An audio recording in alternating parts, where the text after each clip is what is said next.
নমস্কার দর্শক মণ্ডলী, আজ এই শুভ সন্ধ্যায় আপনাদের সামনে হাজির হয়েছি একটি নতুন ভিডিও নিয়ে, যা আমার নিজস্ব লেখা। আপনাদের সামনে আমি পাঠ করে শোনাচ্ছি। একা একা একা চলার পথে চলতে গিয়ে পাবো কি তোমার দেখা। একা একা একা তাই তো আজ ছুটে চলেছি আমি।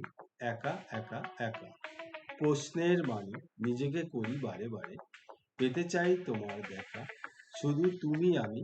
একা একা একা দেখা দেখা দেখা অজান্তে মনের মাঝে বেঁধেছ তুমি বাসা। পাবো কি তোমার দেখা, দেখা দেখা একা একা একা নিষ্পাপ এই মনে ভালোবেসেছি তোমায় গোপনে। তবুও মন কেন পেতে চায় শুধু তোমারে বারে বারে।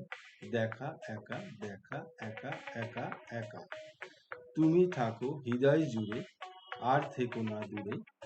তুমি আমি চিরকাল সঙ্গী হয়ে একসাথে থাকবো, জুড়ে জুড়ে জুড়ে দুজন মিলে মিলে মিলে। তাহলে দর্শক বন্ধুরা, আপনাদের কাছে কেমন লাগলো? আপনারা অবশ্যই আমাকে লাইক, শেয়ার ও সাবস্ক্রাইব করতে ভুলবেন না। যদি ভুল বলে থাকি তাহলে ক্ষমা করে দেবেন, ছোট ভাই বলে।